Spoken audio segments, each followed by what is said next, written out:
I was under the impression that he had the gun, and that's why I found probable cause. Not that someone else had the gun and he's just standing there. He's like standing while black, up to a year in jail and or a $4,000 fine.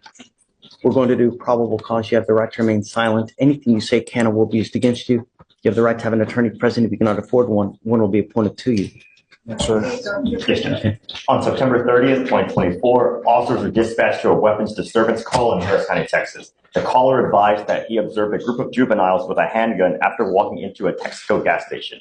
The caller asked the defendant if he had a gun, to which the defendant stated yes, and that he had it for protection. The officer observed the group walking away from the gas station and activated his lights and sirens. The defendant began to evade upon seeing the officer. The officer had prior interactions with the defendant and knew him by sight and name. The officer later was able to locate the defendant at his residence. So you said that he goes into a gas at Texaco.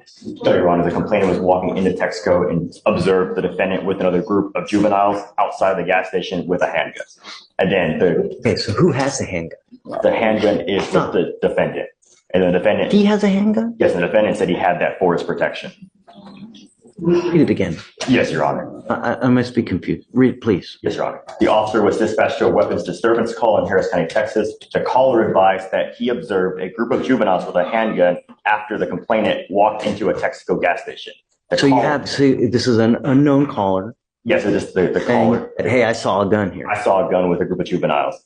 And the caller asked the defendant if the defendant had a gun, to which the defendant stated yes, that he had it for protection. And then the officer observed the group of juveniles walking away from the gas station and activated his lights and sirens.